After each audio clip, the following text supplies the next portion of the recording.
The earth trembled beneath them, not from cannon fire, but from the weight of belief. 600,000 men marched eastward in the summer of 1812, dust rising like incense to the altar of empire. They did not see themselves as soldiers. They were the living breath of a god, incarnate in the form of Napoleon Bonaparte, a man once mocked for his Corsican accent, once a revolutionary outsider, now ruled most of continental Europe. Where he walked, kings fell silent. Where he pointed, nations bled. But there, at the edge of the Russian frontier, even gods must ask, how far is too far? The campaign began with no declaration of war, just motion, as if fate itself had stood up and started walking. The Grande Armée crossed the Niemen River on June 24, 1812. Men in blue coats sang songs of victory. Polish fields stretched green and golden. There were no enemies in sight, only promises in the horizon. But like a trap slowly closing, the vast silence ahead whispered an ancient warning. You do not conquer Russia, you enter it. Napoleon rode in silence that morning, his mind a map of ghosts and calculations. He believed this would be swift, a decisive blow, break the Tsar's army, take Moscow and force peace on Russian terms. Simple, rational, strategic. But war, real war, is never rational. It breathes, it adapts, and it waits. Behind him marched soldiers from 20 nations, Italians, Dutch, Bavarians, Prussians. Many barely understood French, but all understood fear. They feared their emperor more than the enemy. He had that power to inspire love through terror, loyalty through awe. And why not? Had he not crossed the Alps like Hannibal? Had he not broken the Austrians, humiliated the Prussians, brought the Pope to heel? Yet the quote lingered like a bad omen. Never interrupt your enemy when he is making a mistake. Who was making the mistake now? Was it Tsar Alexander, retreating deeper into his own country, burning his own towns? Or was it Napoleon, chasing ghosts into a land that devours? Already the land resisted. The roads turned to mud. The heat was unbearable. Horses collapsed. Water was scarce. But Napoleon had faced worse. He pressed forward, always forward. He believed in the momentum of will, that if he pushed hard enough, fast enough, the world would simply move aside. But Russia does not move. It absorbs. That summer, as Europe watched breathlessly, Napoleon looked east and saw destiny. He did not yet see the snow. He did not see the rivers that would turn red. He did not hear the moans of men freezing upright. But history saw.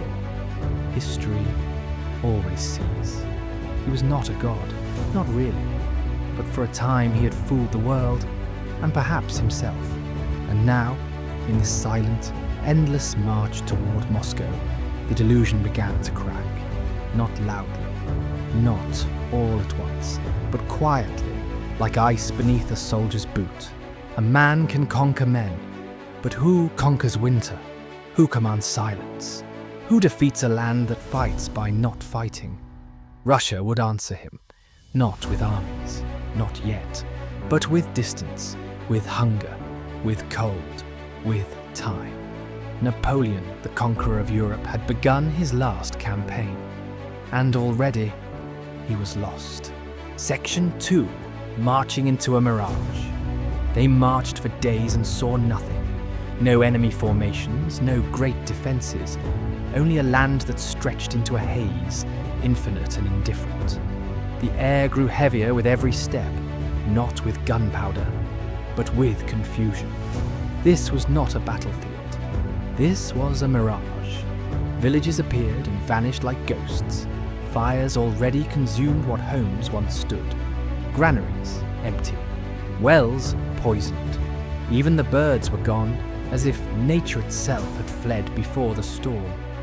The Russian army, under General Barclay de Tolly, had withdrawn before the invaders could make contact. It was not retreat. It was erasure. Napoleon called it a strategy of cowards. But his words rang hollow as the weeks passed. His soldiers no longer sang. They limped. Dysentery swept through the ranks. The summer heat choked supply lines, and the promised short campaign stretched longer, thinner, deadlier. Every step eastward was bought with flesh. Horses died by the thousands, their corpses lining the roads like markers for a funeral procession still in motion. Wagons sank into mud and had to be burned. Boots tore open, feet bled, but still the orders came. Forward. Inside the Emperor's tent, maps lay unfurled. Pins moved across parchment as if the war were obedient to ink and geometry. But the land refused to be mapped. Roads led to forests that swallowed whole battalions. Paths forked, misled, vanished. And behind it all, the Russian scorched earth policy devoured what little remained. Soldiers spoke in whispers now. The Russians were ghosts, they said. Demons who burned their own homes just to watch the French starve. The forest seemed alive at night, rustling with unseen eyes, echoing with the silence of the enemy that refused to fight. And still Napoleon pressed on. He was convinced Alexander would have to surrender Moscow. That Russia had not yet learned the lesson every other nation in Europe had. Resistance to him was suicide. But Russia was not Europe. It was something older, something colder. The army reached Smolensk in August. Finally, the Russians stood their ground, briefly. A bloody skirmish erupted, but again the Russians set fire to their own city and vanished into the east. Smolensk burned. Thousands died. But the road to Moscow opened. Victory, it seemed, was always just one town away. But there was no victory. Not yet. Not ever. Only distance. Only emptiness. Only the hunger that grew louder than drums. Napoleon had entered a land with no centre, no heart to pierce.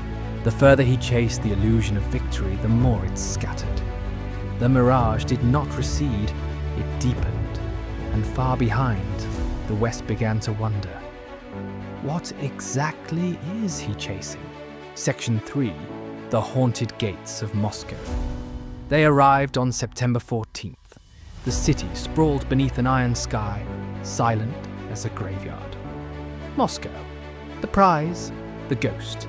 Napoleon stood on Sparrow Hills and looked down at the ancient heart of Russia. No smoke rose, no cannon boomed, no army waited. The gates hung open like the mouth of a corpse. The capital, abandoned. His officers whispered of traps, of ambush, but there were none. The enemy had vanished again. Deeper still, Tsar Alexander had ordered the evacuation. A city of 270,000 people emptied in weeks. Even the nobility fled. Only looters and firebugs remained. The French entered the city to a chorus of wind. Streets deserted, shops looted, churches desecrated. Moscow did not greet them with surrender. It greeted them with silence and smouldering spite. That night, the fires began. At first it was a flare, one district ablaze, then another. By morning the city glowed like a furnace. The sky turned crimson, choking with smoke. Russian saboteurs, still hidden within the city, had set fire to their own capital. Napoleon watched the city he had won burn from the Kremlin. Embers fell like snow. Roofs collapsed in flame. The air itself turned against them. No food, no shelter, no celebration. This was not conquest. This was a curse. For 5 weeks he waited. He sent letters to Tsar Alexander demanding peace. No answer. He waited longer. Still no answer. Only the cold creeping in.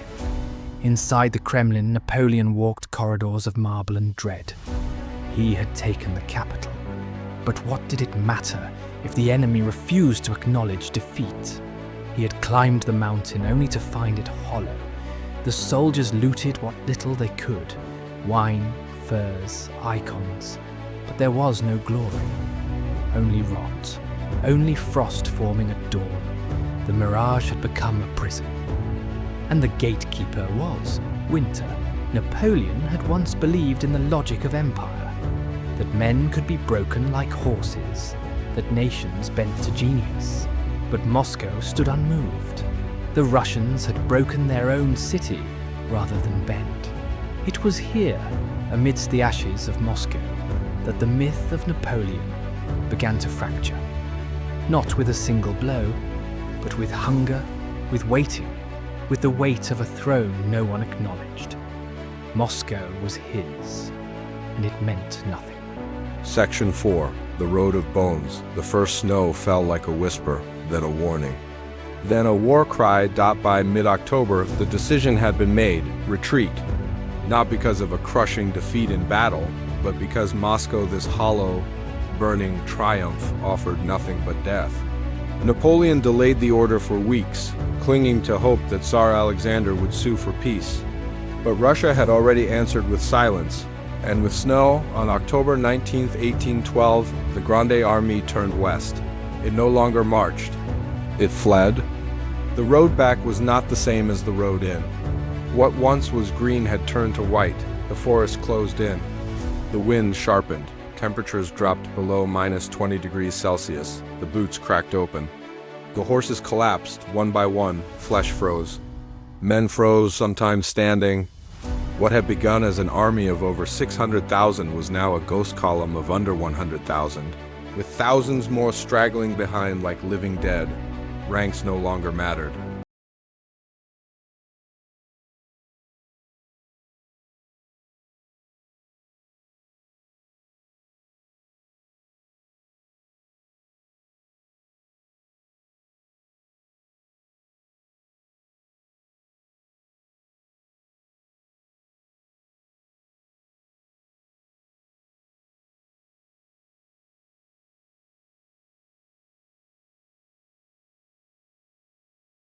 The Russians came. Not full armies partisans, peasants with muskets, Cossacks on horseback, silent as the ice and just as deadly. They struck. Supply wagons, slaughtered stragglers, then vanished again. They were not there to win battles. They were there to bleed the retreat. At the Berezina River in late November, what remained of the Grande Army tried to cross as Russian forces closed in from the east and north. Panic erupted. Bridges collapsed under the weight of desperation. Thousands drowned. Thousands more were shot as they tried to scramble across icy waters. Napoleon himself nearly didn't make it out. He stood atop a hill and watched his army crumble, not in glory, not in battle, but in the grip of a land that gave nothing and took everything. They called it the Road of Bones, not as poetry, but as inventory. Skeletons lined the path west. Horses with hollow eyes, men curled in fetal death beneath snow-laced trees. The road back was not a retreat, it was a sacrifice, and through it all, Napoleon said little. His brilliance, so loud in Austerlitz, so fierce in Jena, had become a silence. He knew now that genius could not warm fingers or feed a dying man. His maps had lied to him. His logic had betrayed him. His will had shattered. Still, he marched. Not because he believed in victory anymore, but because there was nothing else to do. What remained of the Grande Army limped into Poland by December. Frostbitten, delirious, broken, less than 30,000 effective soldiers remained. The largest military force ever assembled in European history had been consumed by cold, by distance, by hubris. Napoleon had once said, "Imagination rules the world, but imagination cannot rule winter." It cannot order rivers to freeze slower or men to die later. The emperor had entered Russia a god. He left it a ghost. And Europe, watching from afar, began to see it. The invincible man had bled. The tide had turned. The collapse had begun not with a bang, but with boots cracking in the snow, and a silence that no cannon could shatter. Section 5.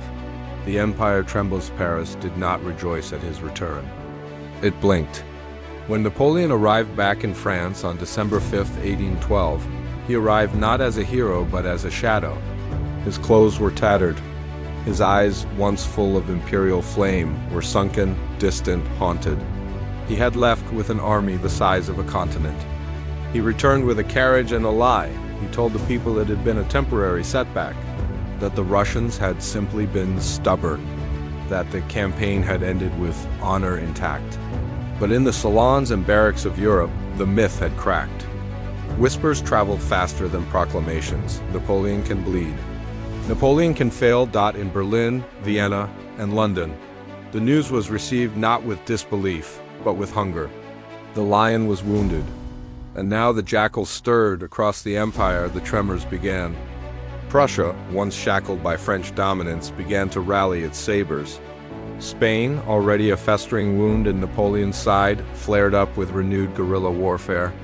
Austria, the old enemy, began to plot its moment. Even within France, murmurs arose. Mothers cursed his name in markets. Veterans told stories of the retreat in taverns, stories soaked in vodka, frost, and horror. Napoleon moved quickly, always quickly. He summoned fresh levies. Boys of 16 were now called conscripts.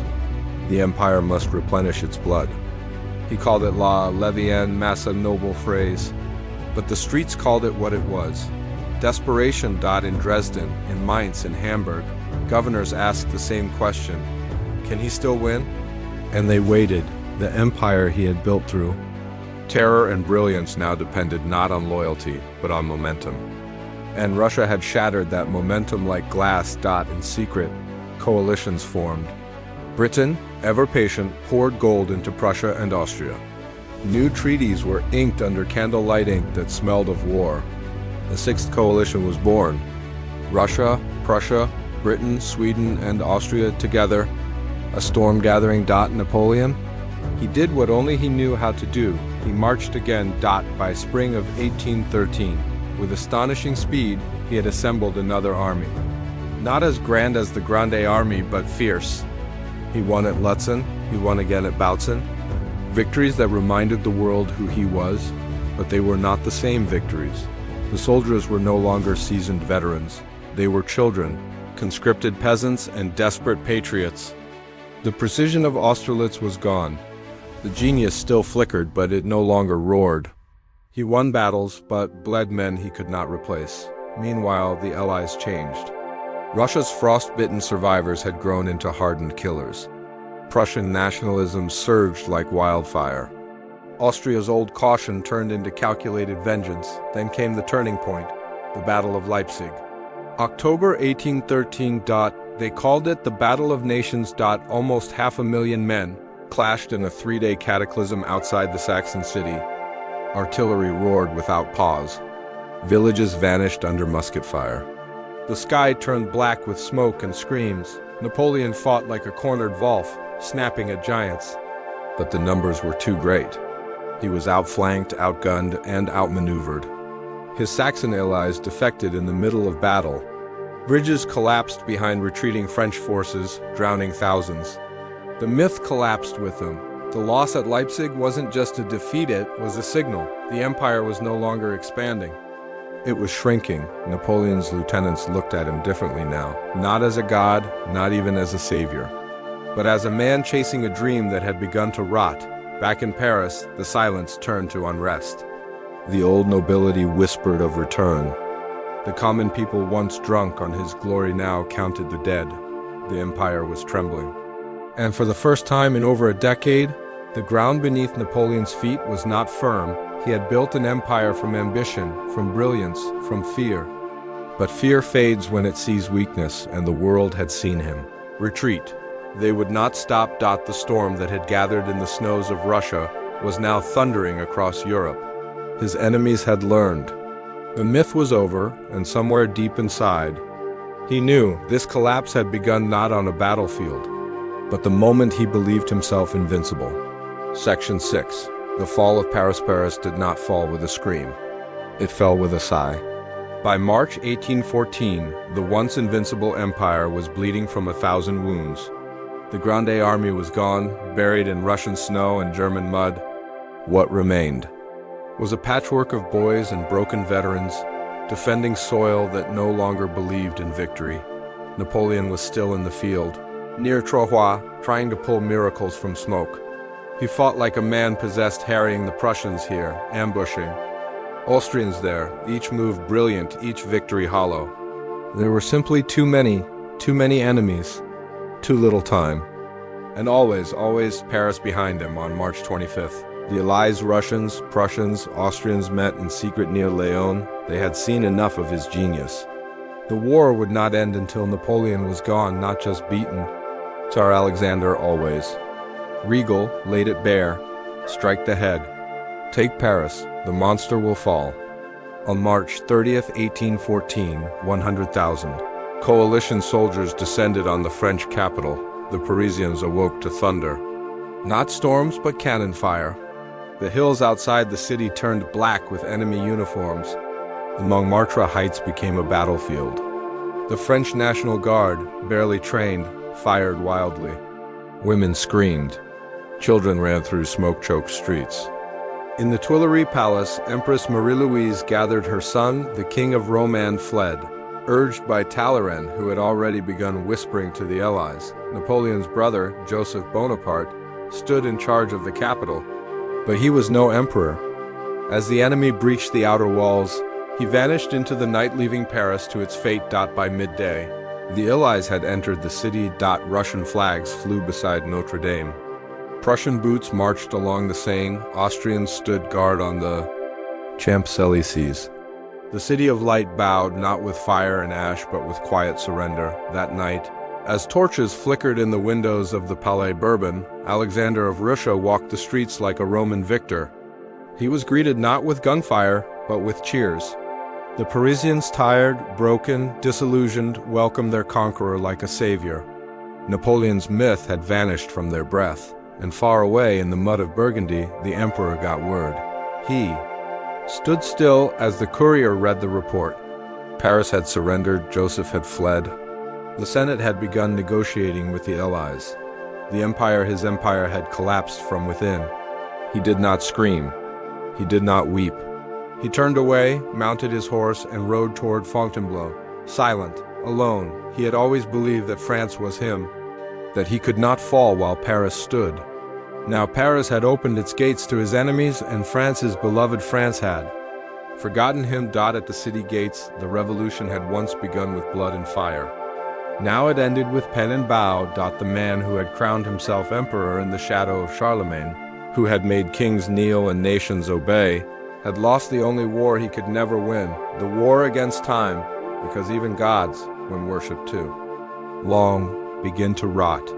And as the spring of 1814 bloomed over a conquered Paris, Napoleon Bonaparte rode into the dusk of his destiny toward a fate he had never prepared for. Irrelevance, the capital had fallen, the spell was broken. And somewhere in the back of his mind, he heard it again, the sound of silence, the sound of history letting go. Not with thunder, but with a sigh. Section 7, the abdication at Fontainebleau. The halls of Fontainebleau had once echoed with laughter, boots, and orders that reshaped continents. Now they echoed with nothing. Napoleon stood alone in the Grand Salon, staring into the cold marble fireplace, the embers inside long dead. A velvet chair behind him remained empty, as if awaiting a crown that would never return. The palace, once his imperial sanctuary, had become a tomb for ambition. April 1814. Paris was gone, the army shattered. Allies occupied the heart of France. And now, the men closest to him, the marshals he had lifted from the gutter to glory, stood in silence, unwilling to follow him further. Ney, Berthier, Lefebvre, their eyes did not meet his. Their loyalty, once louder than cannon fire, had dimmed to a reluctant murmur. Marshal Ney, red-eyed and shaking, stepped forward. "Sire, the army will not march. They are exhausted. There is no hope of retaking Paris?" Napoleon did not reply. He turned instead to the window. Rain smeared the gardens outside like tears over a fading painting. Beyond those trees, once thronged with courtiers and parades, now sat the weight of betrayal. France had moved on. The Senate had declared him deposed. Talleyrand had slithered his way to the Allied Council. Even his own wife, Marie-Louise, had not replied to his desperate letters. The world had spoken. The Emperor of the French was emperor no longer. He moved to his desk. With trembling fingers, he dipped a quill into ink blacker than night. The words came slowly, each one heavier than the last. The Allied powers having proclaimed that the Emperor Napoleon is the only obstacle to the reestablishment of peace in Europe. The Emperor, faithful to his oath, declares that he renounces, for himself and his heirs, the thrones of France and Italy. It was not surrender, it was self-dismemberment. With each line he amputated his own myth. When he finished, the room remained still. Even the rain seemed to pause. The document was carried off. Word would reach Vienna, London, St. Petersburg. The monster had fallen. That night, alone in his room, he took a vial of poison from a hidden pouch sewn into his tunic. He had carried it since Russia, his final insurance policy. He drank, but death refused him. The poison failed. His body convulsed. His breath grew ragged, but he lived. A curse, not a mercy. In the morning, the sunlight returned, cold and pitiless. He rose with effort, eyes bloodshot, the taste of mortality still in his throat. If he could not rule and could not die, then he would exile. They had chosen the island of Elba, mockingly close, almost a caricature of an empire. A rock in the Mediterranean for a man who once held all of Europe. As he stepped onto the carriage, that would take him away from Fontainebleau. His guards lined the path. Men who once shouted "Vive l'Empereur" now watched in silence. He stopped, turned, and raised his hand in final salute. "Greater than soldiers of my old guard," he said, voice cracked but clear. "I bid you farewell. For 20 years I have constantly accompanied you on the road to honor and glory. Do not regret my fate. If I have consented to survive, it is to serve your glory." Some wept. Others turned their faces away, and then he was gone. Fontainebleau faded behind him. The trees swallowed the road. The empire was now only smoke and memory, but as he left, one truth followed like a shadow. History had not finished with Napoleon. Only France had Section 8, the lion in a cage, exile to Elba. The sea glittered like mockery. As the ship approached Elba, Napoleon stood on deck, staring at the jagged coastline of his new kingdom. 8 miles long, barely 12,000 inhabitants. A rock where the wind spoke louder than men. This was not exile, it was burial while still breathing. It was May 1814, Europe exhaled. The tyrant, the usurper, the thunderclap of a generation banished to an island the size of a shadow. The allies patted each other on the back.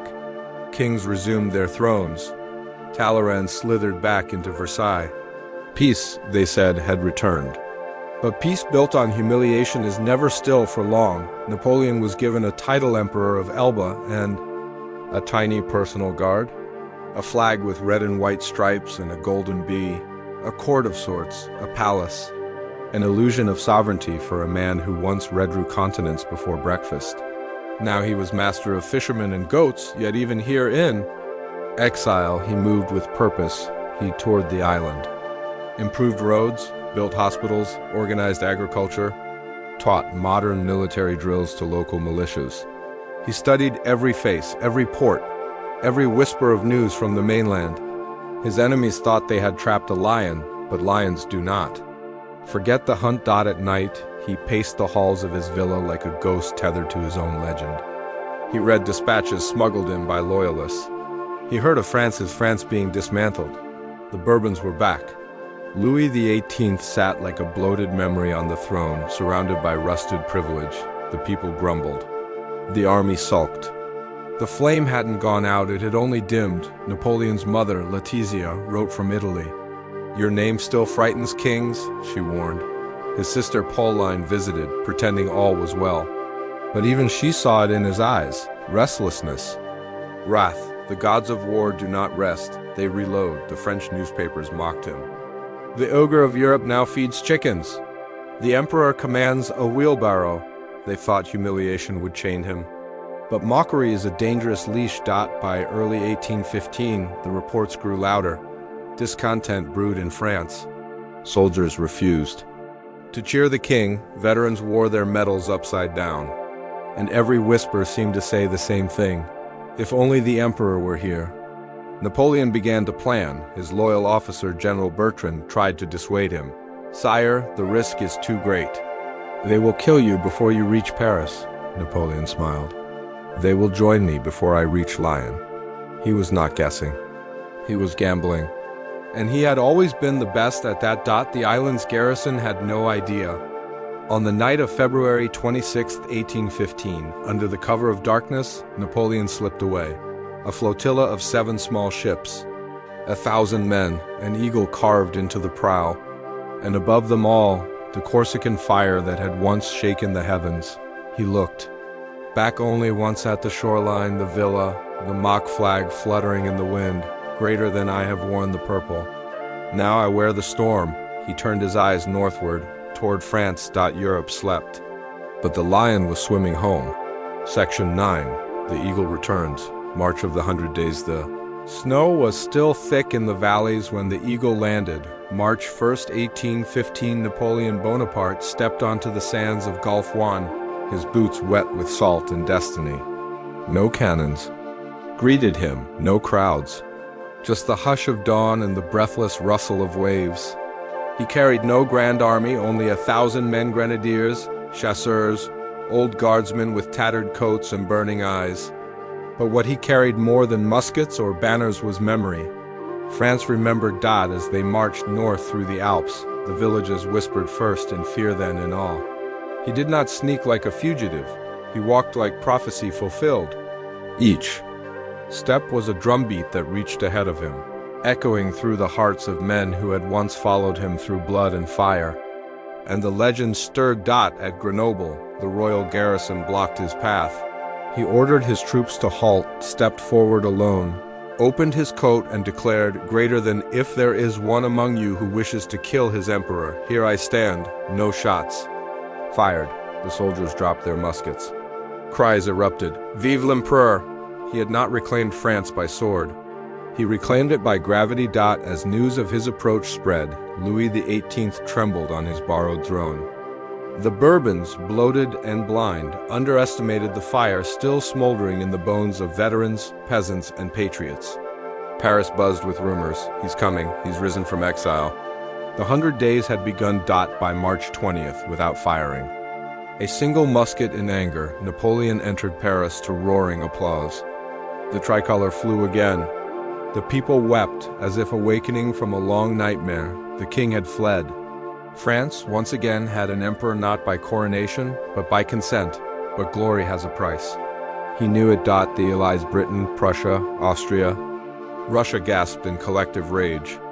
The man they had caged now threatened the order of Europe again. They declared him an outlaw. An enemy not just of kings, but of peace itself. Napoleon didn't blink. He reorganized his army, issued new constitutions, called for liberty, equality, brotherhood, words he had once used as tools, now wielded as armor. He sent letters of reassurance to monarchs who read them like declarations of war. France braced for the storm. Inside the Tuileries, Napoleon stood alone before a map of Europe, lips pressed thin. "Greater than they think I return for revenge," he muttered to Bertrand. "I return for France." But in truth, he returned for more than France. He returned to reclaim a piece of himself the world had buried. This time, there would be no long campaign, no scorched earth, no winter to defeat him. Only one decisive strike, one battle to end all doubt. The roads to Belgium were already stirring with boots and sabers. He had risen. Now he would fight for his crown, and far to the north, in Brussels, Wellington was waiting. Section 10. The gathering storm at Waterloo. The fields of Belgium swelled with rain and prophecy. It was June 17, 1815. The sky wept without pause, soaking the earth until it turned to sludge. Cannon wheels groaned. Hoofs sank. And yet men marched, dragging their future with every squelching step. Waterloo was not yet a battlefield. It was a question waiting to be answered in blood. In Brussels, the Duke of Wellington paced in silence beneath oil lamps. Letters arrived, rain-stained and urgent.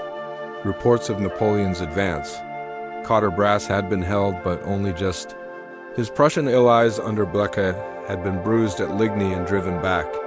The French were coming fast, and if they struck, before the coalition reformed, it would be over. Wellington didn't flinch. Greater than Napoleon has humbugged me, by God, he muttered to his staff. He has gained 24 hours on me. But he raised his chin.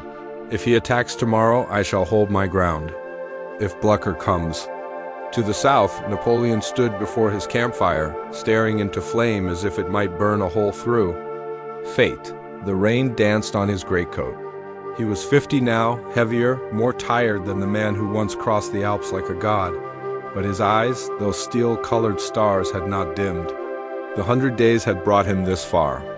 All he needed was one victory. One behind him. Marshal Ney rubbed the stubble on his face and muttered of delays. Grouchy had failed to intercept the Prussians. The roads were a mess. The army exhausted.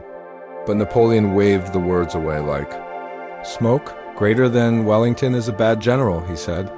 "I shall defeat him before nightfall." Confidence was his crown.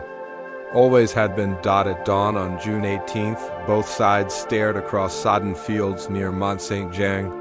Between them, rolling farmland, wheat trampled into mud, and a ridge that would decide the fate of Europe.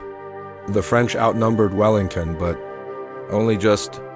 And behind the British line somewhere, unseen, Blucher's battered army was trying to rejoin the fight. Napoleon delayed his attack. The ground was too wet. Artillery would be useless. He waited for the sun to rise and dry the field, even if it meant sacrificing the advantage of time. And so the storm gathered. British redcoats stood at Hougoumont, their muskets slick with mist. Dutch Belgians dug in at La Haye Sainte. Highlanders checked their flints and whispered prayers. They had heard the stories. The emperor had returned from exile. He was no myth now. He was marching straight toward them. Around noon, the thunder began not from the sky, but from French guns. Columns of blue surged forward.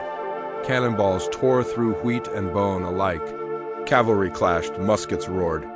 Screams echoed through the mist, and from the center of it all, Napoleon watched, impassive, calculating. He believed still that the ridge would crack, but Wellington held. Every attack was met with steel and smoke. Every inch of ground bought with blood. At Hougoumont, the British shut the gates and turned the orchard into a charnel house. At La Haye Sainte, French infantry took the farm, but too late, too dear, and still, Blucher had not arrived inside. His headquarters, Napoleon rubbed his temples. Grouchy was nowhere to be seen. The Prussians should have been pinned. They were not. Instead, black uniformed columns began to emerge from the woods east of the battlefield. The horizon groaned with new thunder. It was late afternoon. The sun dipped low, and Napoleon made one final gamble. He unleashed his old guard, the sacred elite. They marched up the slope in silence, veterans of Austerlitz and Jena, men who had never known defeat, but at the crest of the ridge, the British line rose like a wall, greater than, "Now, Maitland, now's your time." Wellington shouted, the guards fired at point blank. Smoke devoured the hilltop. The old guard staggered, then broke. Cries of "La Garde recule" tore through the French ranks. Like cannon shot, the invincible had fallen. Panic spread. Regiments collapsed. Horses trampled their own riders. Napoleon's army, once the terror of the continent, unraveled before his eyes. He watched it happen, silent, pale, his last chance. Drowning in Belgian mud, he turned his horse and rode away. Waterloo was not just a defeat. It was an exorcism. Europe had faced its tyrant one final time and banished him. And as the night fell on the broken fields, the rain finally stopped. But the storm was only beginning, for the man who once ruled the world had nowhere left to go. Section 11. The cage at St. Helena. The sea swallowed him after Waterloo. After the abdication, after the futile attempt to flee to America, Napoleon Bonaparte, the man who once crowned himself Emperor of the French, was handed over to the British like a poisoned relic. There would be no trial, no martyrdom, just silence. A coffin that floated. They chose St. Helena, a speck in the South Atlantic, 1,200 miles from the nearest continent. a rock surrounded by endless water and imperial paranoia. Not a prison, but a cage without a key, the journey took months. On board HMS Northumberland, he stood on deck, watching the ocean blur into sky. He said little, wrote more. To the sailors. He was neither monster nor myth, just a tired man in exile. And yet, some still looked at him with awe, as if expecting a storm to rise from the waves and rescue. It never came. He arrived on the island in October 1815, the British governor. Sir Hudson Lowe greeted him with cold protocol and iron rules. Napoleon despised him instantly. The feeling was mutual. Longwood House was to be his prison palace, damp, moldy, isolated. Rats skittered under floorboards. Winds screamed through cracked shutters. He once slept beneath chandeliers of Versailles, how he listened to rain clawing. The walls. He filled the days with routine, reading, dictating memoirs, walking the perimeter like a Wolf measuring its trap.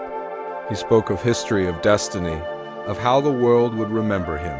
Greater than history is the version of past events that people have decided to agree upon. He told his aides, but behind those eyes, once sharpened like sabers, a dullness crept in. His body betrayed him, swelling, slowing, rotting from the inside. The doctors gave him chalk and wine for pain. It did nothing. The emperor of half the world now argued over chairs and curtain fabrics with petty officials. He demanded titles no one used anymore. He wrote letters the world refused to read. The only battlefield left was memory. Outside, the island bloomed with indifference. Birds sang, flowers opened. Clouds drifted west without purpose. Time on St. Helena moved like syrup, thick and merciless. Inside, he paced, "They want me. To rot here," he said once to Las Cases, "to die forgotten, like a dog." But he would not go quietly. His words became weapons. He rewrote the Napoleonic epic not as a tyrant's fall, but as a martyr's journey. The island became Golgotha. The British's Roman guards. He dreamed of France, of Josephine, of Austerlitz. He cursed Wellington in sleep. He kissed portraits of his son, the King of Rome, but the boy would never come. Years passed. His stomach ulcer worsened. Some whispered poison. Others said it was grief. The world moved on. Revolutions came. Monarchs died, new maps were drawn. But the rock in the Atlantic held steady, anchored by a dying legend. On May 5, 1821, the wind. Stilled, he lay in bed, pale and swollen, unable to speak. The priest administered last rites. His final gaze, half delirium, half defiance, searched the ceiling as if looking for France in the cracks. He died at 5:49 p.m. No armies, no anthems. Just the sigh of a candle going out. They buried him under a weeping willow without inscription. The British refused to write his name on the stone, fearing even in death he might stir revolutions, and yet they could not contain him in Paris. In hearts, in books, in dreams he lived on. The cage had held his body, but not his myth. Section 12. The ghost of Empire France did not bury him. Not really. After Napoleon's death, the world exhaled, as if some spell had finally broken. Monarchs rested easier. Old empires resumed their pageantry. The man who had reshaped continents now lay under a willow tree on an island no map celebrated. But in France, something stirred, whispers, regret, longing. He had ruled with fire, yes. But had he not also given France order, pride, purpose? Now the Bourbon king sat on a throne Napoleon had shattered and rebuilt, wearing borrowed robes with the stiffness of a mannequin. The people murmured in the streets, "L'Empereur est mort, vive l'Empereur." Napoleon became a ghost, one that refused to stay silent. In taverns and salons, his name returned with reverence. The veterans wore their medals like rosaries. In quiet corners, mothers told stories to sons of a man who rose from nothing, who challenged kings, who dared remake the world. They did not speak of Moscow, of corpses frozen in rows. They spoke of Austerlitz, of courage, of destiny. Even his enemies, those who once shook beneath his thunder, began to speak of him with awe. The Duke of Wellington, cold and calculating in life, once said, "Greater than his presence on the field made the difference of 40,000 men." Time polished his sins. In the mirror of memory, tyranny became vision, war became legacy. and exile became martyrdom. In 1840, 19 years after his death, King Louis Philippe, sensing the tides of sentiment, requested his remains be returned to France. The British agreed. No longer threatened, they handed over the dead lion. The ship Belle sailed to St. Helena draped in black. The French officers aboard walked barefoot on the island's soil out of respect or guilt. They opened the coffin. Inside, they found a man nearly intact. The sea, it seemed, had preserved him. As if even nature could not let him fade. When the ship returned to France, it was not quiet. Paris erupted. The streets overflowed. People wept, cheered, some fainted. They called him emperor again, not out of law, but of love. The ghost had come home on December 15, 1840. His remains were laid to rest beneath the dome of Les Invalides in Paris, a tomb fit for a pharaoh, marble, bronze, silence etched into stone. I wish my ashes to rest on the banks of the Seine among the people I loved. But had they loved him, it didn't matter. They needed him. France needed a symbol. And symbols do not age, do not bleed, do not fall from horses into mud. Symbols never retreat from Moscow. They shine eternal over the failures of men, that is, the danger of myth. It eclipses truth, and so he lived again on coins and paintings and schoolbooks. The ghost of empire, polished and paraded. A man who once commanded millions now ruled memory. Not through bullets. Through reverence. And as revolutions came and went.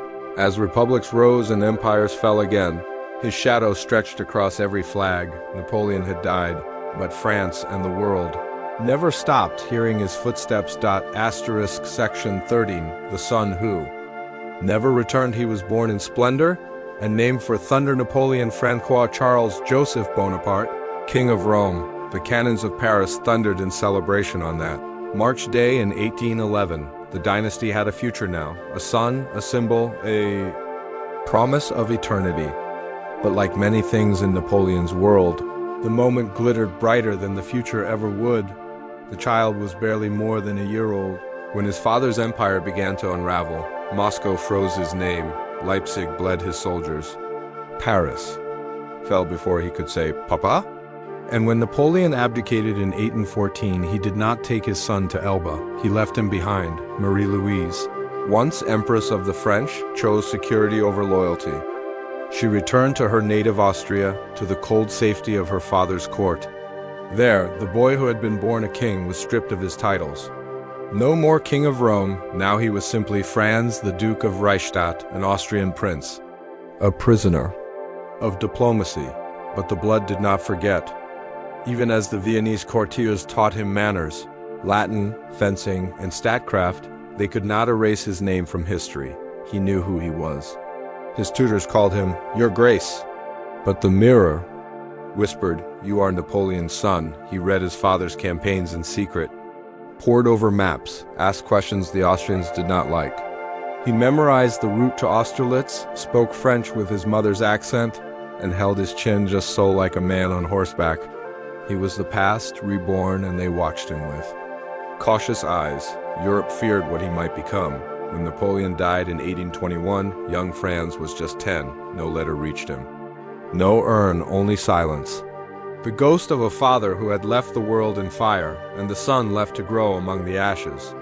He never set foot in France again. He would never rule anything. The Austrians, despite their gentility, kept him under soft surveillance. No scandal, no army, no cause to rally. Just a lonely prince in a palace of marble, forever 10 paces from greatness and 5 paces from exile. He grew into a pale, brooding young man, handsome but frail, intelligent but silent. He practiced swordplay with intensity, but coughed blood into his sleeve. Tuberculosis had taken root in his chest, the same illness that had haunted so many lonely royal halls. By the age of 21, the dream was done. He died in Vienna, not in battle, not in revolt, but in bed, quietly, in the shadow of a name too vast for any man to carry. The last breath of an empire whispered out through his lungs, not with glory, with grief. France wept. Some did not even know why. They called him the eaglet. The little eagle who had never flown. Years later, the poet Victor Hugo would write, "Greater than he died just as the empire died, young." His body was buried in Vienna, far from the saying, far from the people his father had once ruled. But in time, even that exile would end. In 1940, Hitler, eager to cloak his own ambitions in Napoleonic myth, ordered the return of the eaglets. Remains to Paris. He lies now beside his father in the crypt of Les Invalides. 2 tombs. 2 men, 1 dream, but one returned in death. The other never returned at all. Section 14, the Emperor's shadow over Europe. The guns fell silent, but his shadow did not, even after his exile after Waterloo. After the poison-red sunsets of St. Helena, Napoleon's presence clung to Europe like smoke after fire. He was gone, yes, but not forgotten. Not by the kings who replaced him, not by the people he had awakened, not by the generals who had once kissed his ring and now tried to imitate his thunder. From Lisbon to Warsaw, children still played soldier in blue tunics, shouting, "Vive l'Empereur!" In secret salons and smoky cafes, veterans of the Grande Army whispered about the good days when borders bowed to ambition and the impossible felt routine. In the minds of millions, the man became myth, but myths disturbed the living. The monarchs of Europe, restored by blood and diplomacy, after Napoleon's fall, lived with a permanent ghost in their court. Every throne he had toppled was now occupied by anxious men in ill-fitting crowns. The Congress of Vienna had redrawn the map with shaking hands, stitching borders over wounds that had not yet healed. And under it all, unrest. Spain bled revolution. Italy simmered, Greece rebelled.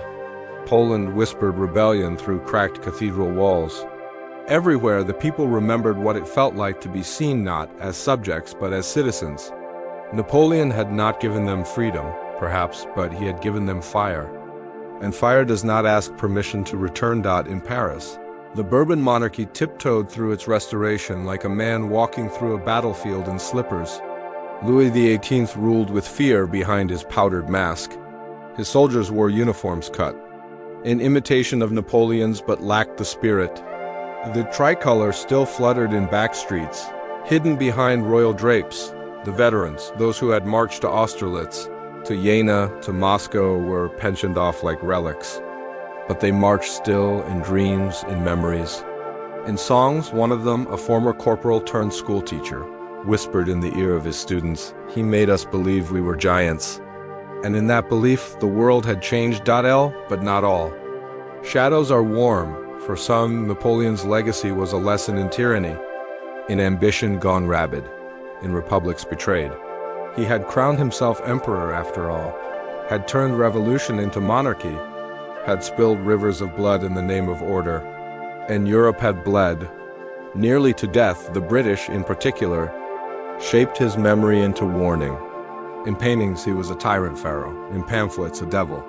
They kept St. Helena's rock guarded not just against escape, but against resurrection. For they knew even a rumor of his return could unseat kings. And then, in 1830, just 9 years after his death, revolution returned to France. The Bourbon king fled again. A new monarchy took root, but it spoke with republican tones, wore citizens' boots, and quoted Napoleon's reforms. He was still dictating policy. From the grave, meanwhile, a boy grew in Switzerland, a quiet child with a famous name. Louis Napoleon Bonaparte, the nephew. The heir, watching, waiting. Europe, and trying to bury Napoleon, had scattered seeds. And under the floorboards of every throne, something stirred. He had once said, "Impossible is a word to be found only in the dictionary of fools." That phrase echoed now in the halls of power. No one could govern without hearing it. He was dead. But Europe still flinched when the wind blew from the south. Section 15. The nephew's rise. France dreams. Again he had the name. He had the eyes. And when he walked through the streets of Paris, the older men saluted instinctively, then remembered too late it wasn't him, Louis Napoleon. Bonaparte was not his uncle. But France no longer needed the thunder. It needed the echo. By the 1840s, the country was once again suffocating beneath broken promises. The July monarchy, born in the ashes of 1830's revolution, had withered into corruption and elitism. Louis Philippe, the so-called citizen king, now dined with bankers and ruled by compromise, his crown more brittle than gold. The people whispered again about hunger, about justice, about glory. And in every whisper, one name came back from the grave. Louis Napoleon returned from exile in London in 1848, quiet, careful, dressed like an ordinary man. But he brought with him something far more powerful than acclaim. He brought memory, the kind that moved nations. That year, revolution exploded across Europe like a chain reaction. Vienna, Berlin, Milan, Budapest, each city caught fire in its own way. In France, the February Revolution swept away the monarchy once again. The Second Republic was declared, its people hungry for equality, for order, for a leader who spoke to their pain. And then, from behind the curtains of uncertainty, the nephew stepped forward. He wasn't a brilliant orator. He wasn't a seasoned general, but he knew how to wait, how to smile, how to say exactly what the people longed to hear. I am for the people, for stability, for France. That December, he ran for president. The old guard scoffed. A Bonaparte? A fool who failed twice in failed coups? But the ballots told a different story. Over 5 million votes were cast in his name, more than 3 times his nearest rival. The peasants remembered. The veterans remembered. Even the poor in Paris remembered the promise of his uncle's reign. The name alone pulled them in. He took office in 1849, a president bound by a 4-year term, constrained by a republican constitution. But Louis Napoleon was not content to be a symbol. Like his uncle, he waited, he watched. And then he struck. In 1851, facing the end of his term and blocked from re-election by law, he staged a coup d'etat. Tanks in the streets, deputies arrested, protesters shot. The republic collapsed with barely a gasp. A year later, the empire was back. The Second Empire. Napoleon III, he called himself. The illusion was complete. France cheered, at least for while the poor welcomed stability, the elites welcomed order. And across Europe, monarchs tightened their grip, watching the rebirth of a dynasty they had once believed buried, but something had changed. This Bonaparte ruled not with revolutionary fervor, but with modern tools, newspapers, railroads, industry. He rebuilt Paris into a city of wide boulevards, both beautiful and impossible to barricade. He gave workers rights, businesses contracts, and the army new toys of war. And yet, he was haunted. Every decision he made, every speech he gave, every law he passed was judged against a ghost, his uncle's ghost, the Emperor of Austerlitz, the man of destiny. Louis Napoleon was a craftsman of myth, not its master. He wore the crown, but the weight belonged to someone else still.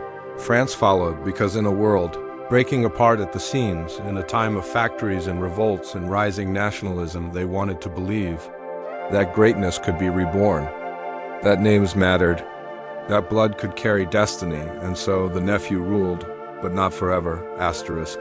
Section 16. Napoleon III and the illusion of glory. The empire glittered again. Gas lamps lit Parisian boulevards like veins of gold through stone. Opera houses echoed with elegance. Uniforms shimmered, cannons paraded. But beneath the facade, the Second Empire was a palace of mirrors, glory on the surface, shadows underneath. Napoleon III believed in progress. Railways, telegraphs, industry, he wrapped his rule in modernity. But like his uncle, he also believed in spectacle. He needed victories. He needed glory. And he needed the world to believe France was still the beating heart of Europe.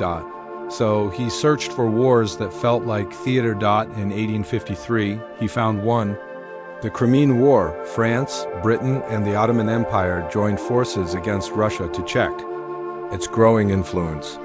It was not France's fight, but Napoleon III saw an opportunity to remind Europe who still held the sword. French troops landed in Crimea with brass bands and old pride. At the Battle of Malakoff in 1855, French courage roared again. Victory came bloody, confused, but real. Paris erupted in celebration. The empire felt firm again, but it was an illusion.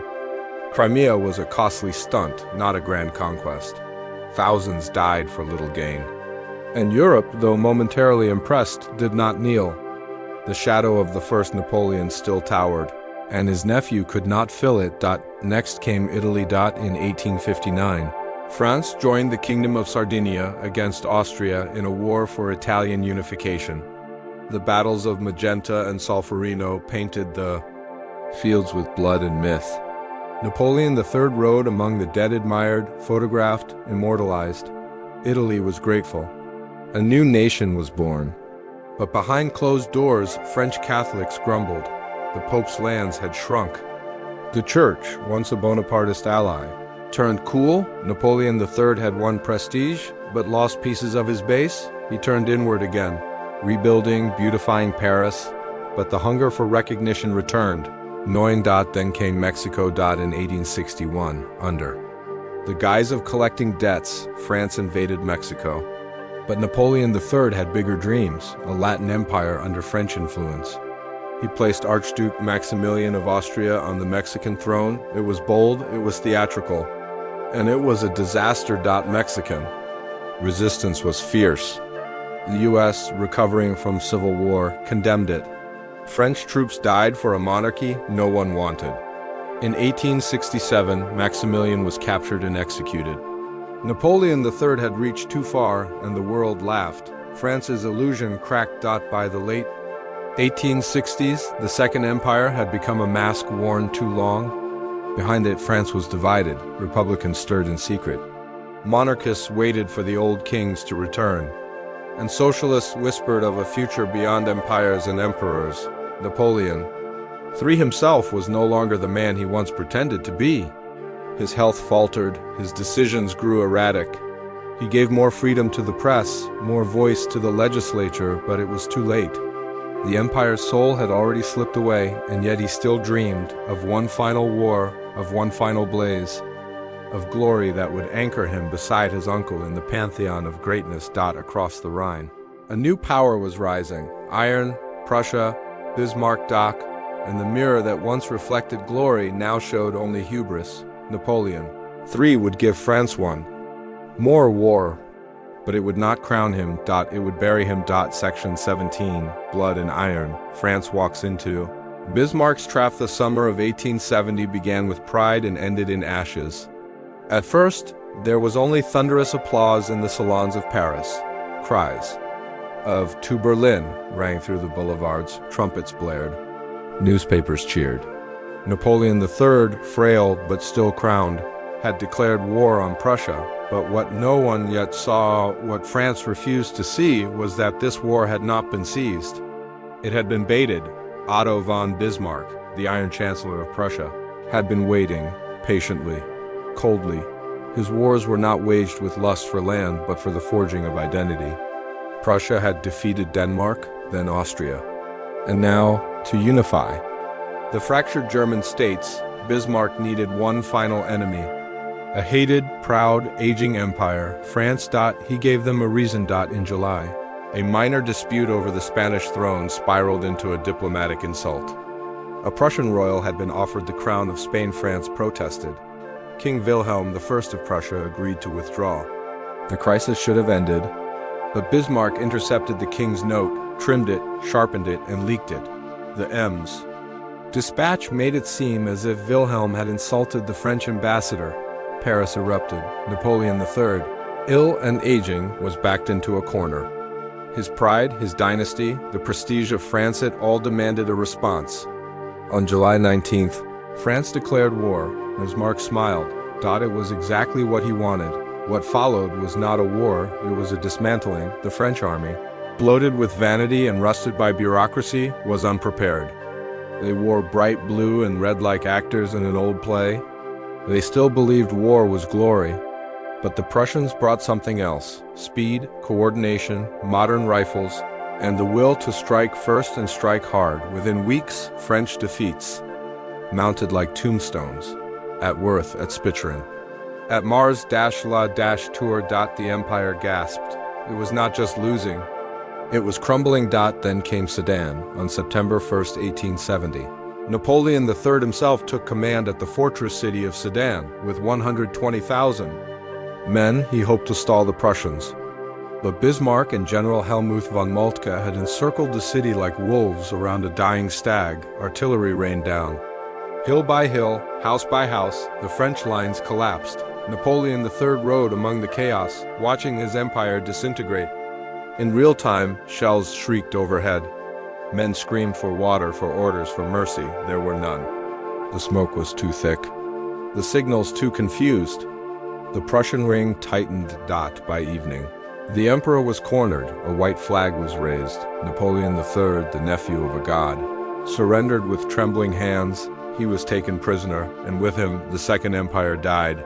Back in Paris, news of Sedan shattered illusions like stained glass. Crowds surged. The tricolor was raised. The empire fell without ceremony.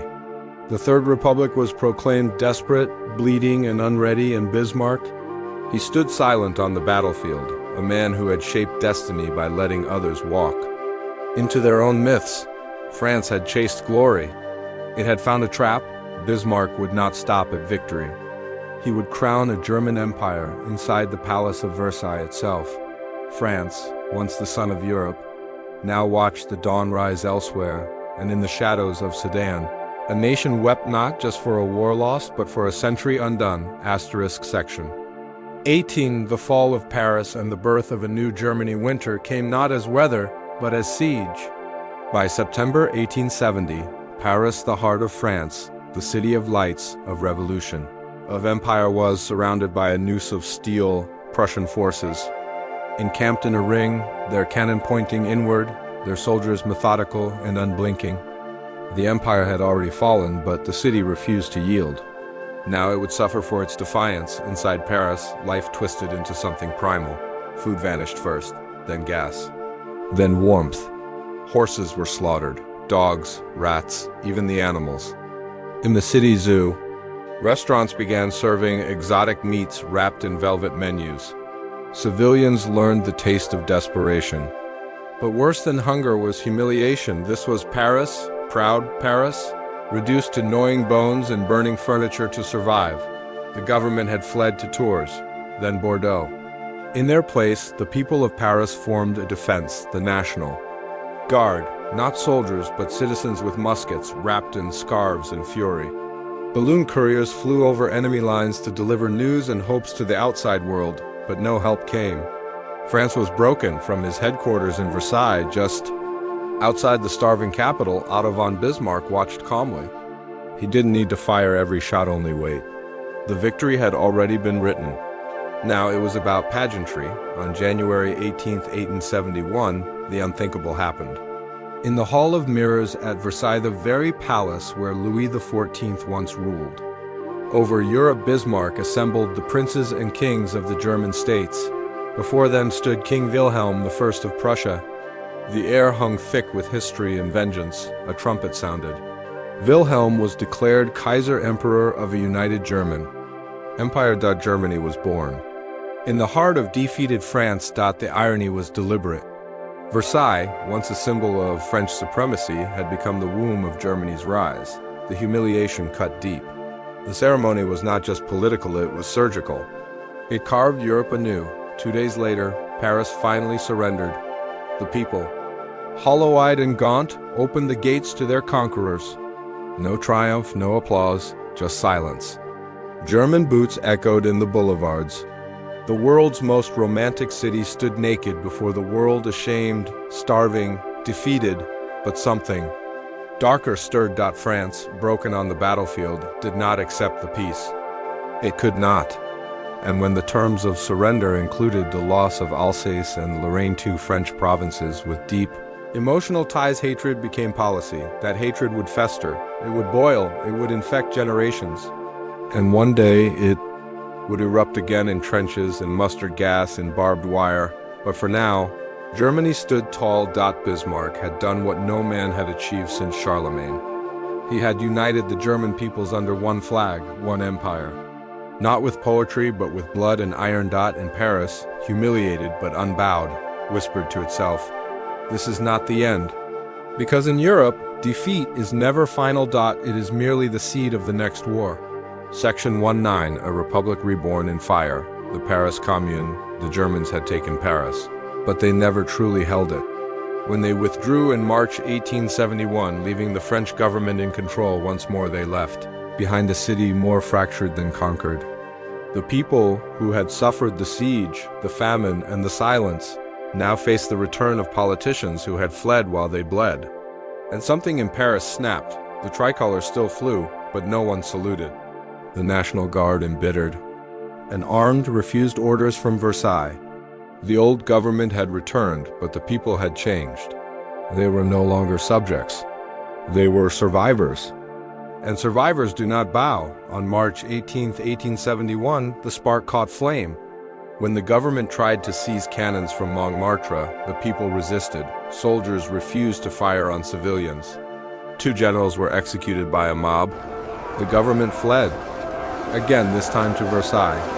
And in the vacuum, a revolution declared itself sovereign. The Paris Commune was born. It wasn't a rebellion.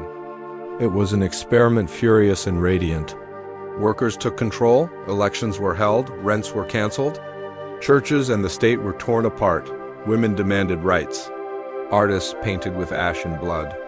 For 2 months, Paris governed itself not in the name of empire or monarchy, but of dignity. Red flags replaced tricolors. The guillotine was burned in a symbolic fire. No more kings, no more Kaisers, just a city determined to shape its own soul. But freedom, real freedom, is never tolerated. For long, from Versailles, the new French government watched with cold eyes. Adolphe Thiers, the conservative leader of the fledgling Third Republic, saw not liberty but chaos. And he wanted his capital back his way. On May 21st, French troopsmen who had once fought the Prussians re-entered Paris, not as liberators, as executioners. It began with barricades. The people of Paris fought street by street, window by window. Men, women, and children fired rifles from rooftops and kitchens. The Seine ran red. The smell of smoke replaced bread. They called it law. Semaine sanglante, the bloody week. By May 28th, it was over. The communards had been hunted. Over 20,000 Parisians were killed, another 40,000 arrested. Some were executed in cellars, others deported to penal colonies. The city of light flickered and went black. The walls of Père Lachaise cemetery still hold the bullet holes. Testimony carved in stone. The Commune had lasted only 72 days. But those days branded themselves into history like a scar across the chest of Europe. For some, it was a glimpse of utopia. For others, a warning. Karl Marx would call it the dictatorship of the proletariat. Conservatives would call it savagery. But the truth lies in the ashes of burnt ministries and orphaned streets. It was an idea, too beautiful to survive the world that birthed it. Paris emerged from the smoke not proud, not humbled, but haunted. The city had tried to be free, and it had been crucified. But even in its failure, the Commune whispered a prophecy that the next time the poor rose up, it would not be in a single city. It would be the world. Section 20. The Shadow of Revenge. Seeds of World War I. The Treaty of Frankfurt was signed in May 1871 on paper. It ended the Franco-Prussian War, but treaties don't end wars, they just freeze them in time. Beneath the signatures and official stamps, France bled from wounds that would never heal clean. Alsace and Lorraine, those rich, contested provinces, were ripped from her body and handed to Germany like war trophies. It wasn't just land. It was humiliation. Paris had fallen. But it would not forget. Inside the halls of Versailles, Otto von Bismarck believed he had built peace. A German empire, born in triumph, united under the Prussian crown. A new order for Europe, forged in blood and steel. But peace built on vengeance is only the pause between storms. Every French child born after 1871 grew up under a sky darkened by the loss of Alsace-Lorraine.